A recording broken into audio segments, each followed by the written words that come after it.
I don't remember. You remembered it. Hey. Hey guys, what's up? We are back again, finally. It's been way too long since we recorded our last video. Well, actually, it's only been like 2 weeks, but we haven't been recording on very often. So it's good to be back and recording. And I will try my best. And Fanny had a concussion last week. So my brain's just working. It's a little slow. Level. Yeah. So we'll try to keep it on focus. So guys, actually we just hit 1 year of marriage last May. As of the 30th. Yes. Not last May, this past May, like the one previous to June. So we all know that's when the month comes. But we just hit 1 year of marriage, and we thought it'd be really fun to just do a recap on our 1 year and like share some things that we've learned. Like if you guys aren't in a marriage phase of life, that's okay. Some of these are actually really applicable.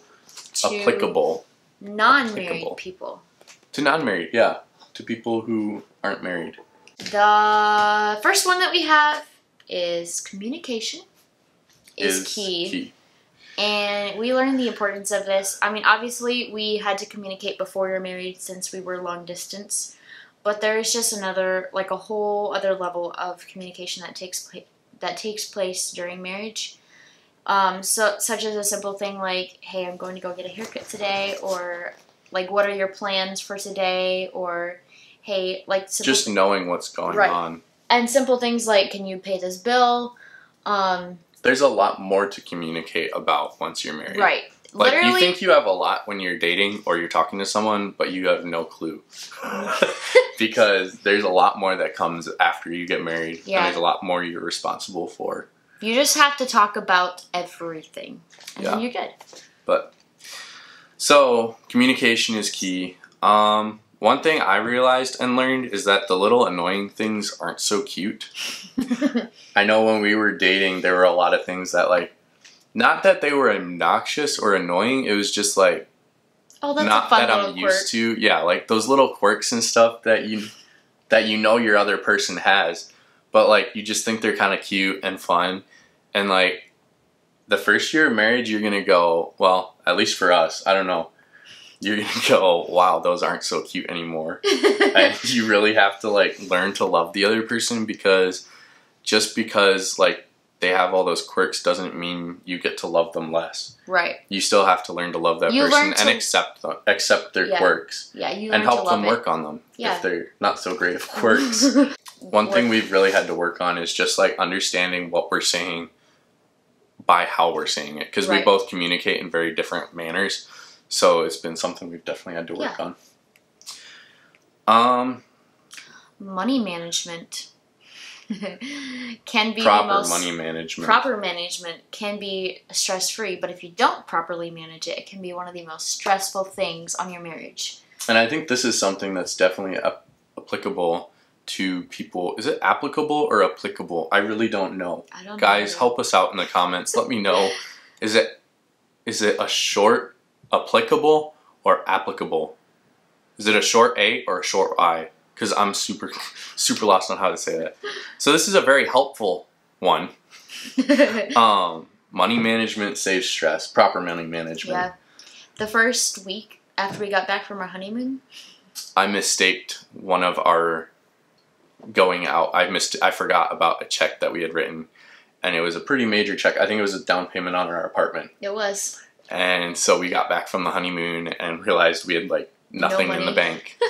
So that was quite the first stressful week after. I think we both, like, bawled our eyes out the day we got back after our honeymoon. So that was a great back to life moment.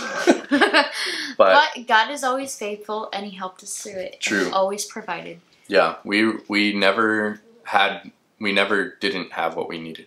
We always had what we needed. That's a double negative. We never had what we didn't need. No, but, like, that is something that we've had to learn through the first year of marriage, is just, like, how each of us spend our money. And you spend it in very different ways than I do. Yeah, and how to work that into our budget and our income. Cause you like to spend a lot of money on the small things, and I like to spend more money on the big things. That's true. So this thing we've had to learn has been a little bit more difficult, but its intimacy needs to be communicated, especially in your first year of marriage. I think it can be really easy to get caught up with all of the things that come with marriage, including intimacy and just like spending time with each other. It's almost taken for granted at right away.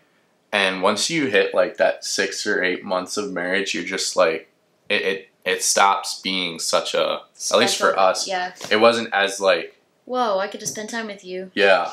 Or like, wow, we get to, spend intimate time together.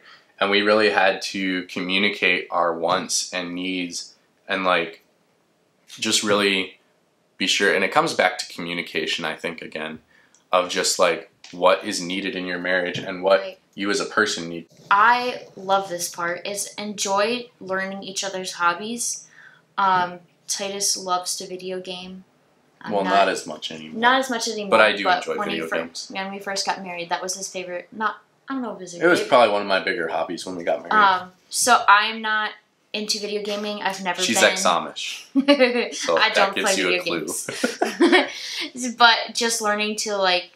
You like when I sit beside you while you play, even if I don't do anything, even if I'm on my phone while he plays video games, he just likes me to be beside him. Yeah. So that's like learning how to be a part of your hobby. Yeah, learning each other's hobbies was a little bit difficult. Like Fanny really enjoys plants and gardening and that kind of thing, and I do enjoy the profit of gardening, but I am not a big plants guy. Like, I'd be totally okay if my house is empty of plants.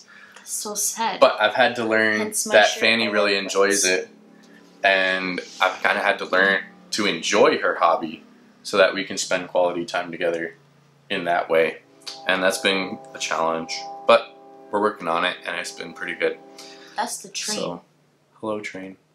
Oh, we're going to have to wait until the train's Hold on. It has to come through because it blares through all of town because there's about 6 crossings in town, and we live right next to one. So it is a lovely sound. You can see it from here. It doesn't take my glasses. Oh, there it is. Oh, it's going the other way. Mm-hmm. No wonder it's so just the train. It's just the engines. There's no carts. All right, so what was one that you wanted to talk about? The selfishness one. Oh, that's right. You can talk about that one. One thing I have learned in the first year of marriage is that I, as an individual, am a very selfish human being. Same. And it, like, comes out so much after you're married. Like, I knew I was selfish, but you just know that. But then once you get married, it's, like, amplified, and it's... Every little thing. Yeah, you just constantly looking in a mirror and seeing how selfish you are. So it's like blared in your face. Yeah. Constantly. It really shows you where you need to improve.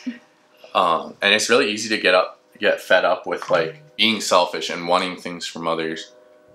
And like, it really shows you how selfish you are, and it really teaches you selflessness if you learn from it. Right. But yeah, one thing I've had to learn is to not be as selfish. Even the little things, like things you would never think of, at least for me, when I was single and like just doing stuff, like I never would have gone, oh, that's me being selfish. But now, like as soon as I say something and I think about it, I'm like, man, that was actually kind of selfish. I could have done that myself and saved her work and, kind of been an encouragement by not adding more to her plate. Even in the little stuff, but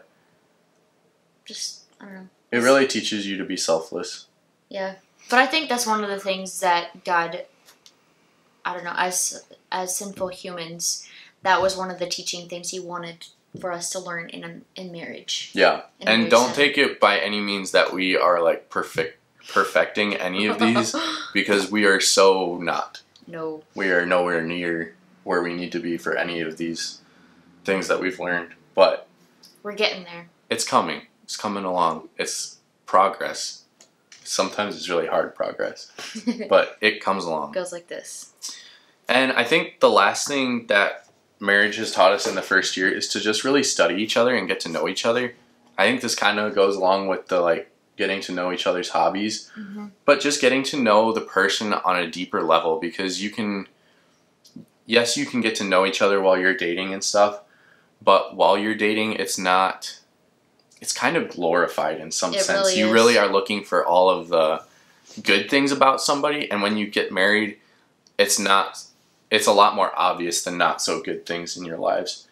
And so you really need to learn how each other operate and just your strengths and weaknesses. Yeah, really getting to know who each other are as persons, and learning to live with that and how to help in the ways that your spouse is lacking, and to pick up on their side where they don't pick up. Those are some things that we've learned in our first year of marriage, and we thought it'd be really helpful if we put it in video form.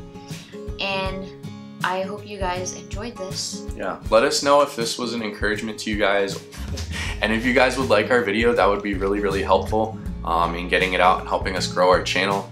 And if you hit the subscribe button and get that little bell so you can get notified when we put out a new video. We really try to do it every week. It's kind of a work in progress. It was really scheduled, but now it's been a little more difficult with our jobs and stuff, but we're hoping to keep up with videos and stuff. Also, yes, shout out to my haircut lady at Great Clips in Rice Lake, because we were over there and I got a haircut, and the lady had seen one of our videos. This was like the first time we met someone. We did not get her name. We didn't get your name. I'm so sorry. Otherwise, I would say it. But she had seen our videos and stuff, and supposedly she's gonna go subscribe. So thank you so much for your support in that way, and we thought we'd give you a shout out. Yeah, we really like my haircut. So anywho, thanks guys so much for watching our video. We hope you really enjoyed it and it was an encouragement to you. But yeah, we'll see you guys in the next video. Bye. Bye.